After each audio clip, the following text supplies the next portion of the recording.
Bukod sa mga kuweba, nilibot din kami ni Peter sa ilang kayamanan ng karagatan na kanya natagpuan. Sa ilalim, nakatagpo ako ng isang birheng paraiso.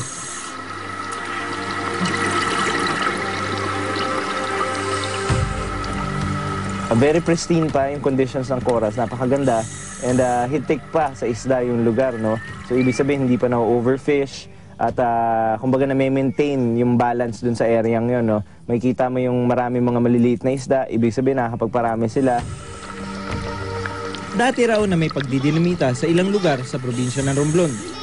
Pero natigil na ito 10 taon na nakakaraan.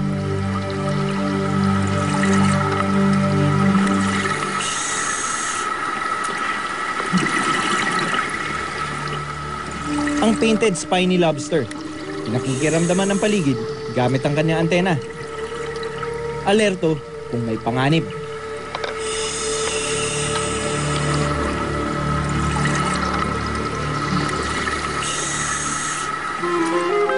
Ang mga clownfish, binabantayan din ang kanyang mga anak. Nakatira ang mga clownfish sa mga sea anemone.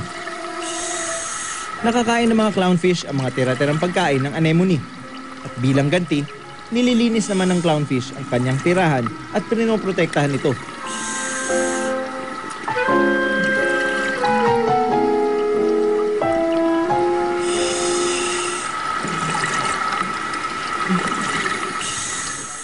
The dive sites here, beautiful. Yung potential ng Romblon, napakalaki.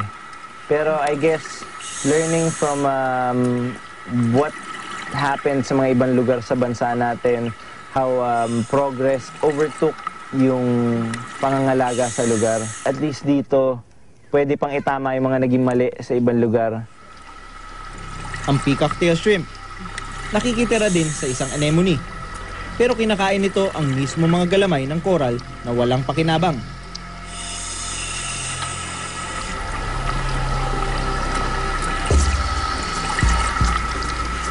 Sa kapitbahay na coral, nakatira naman ang mga spot shrimps.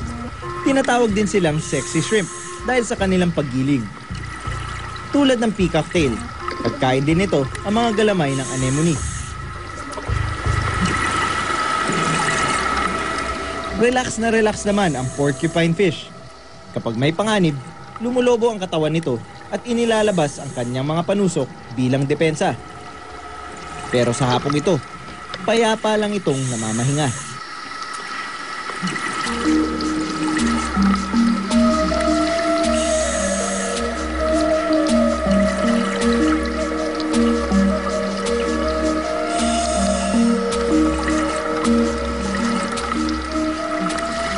Maging ang aming kasamang marine biologist, napahanga sa walang bahid na ganda na natagpuan.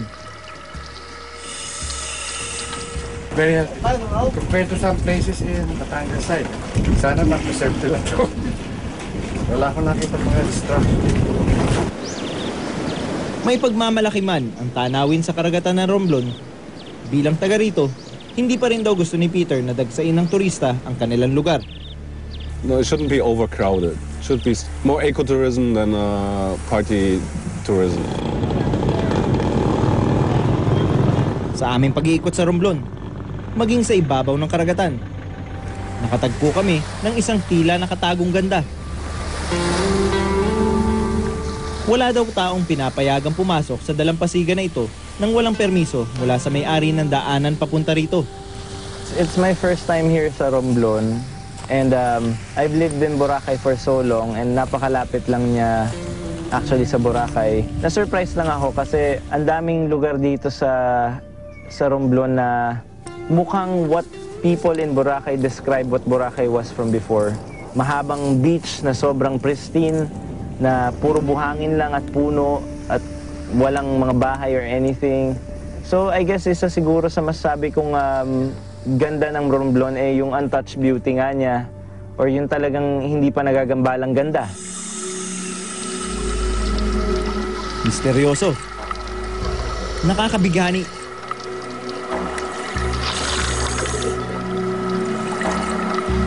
ito ang hindi pa nagagambalang ganda ng Romblon. At ang karagatan nitong puno ng sorpresa ay patunay lang na ang kagandahang alam natin sa ating mundo ay hindi pa kabuuan, kundi patikim lang. At marami pang paraisong naghihintay na matagpuan.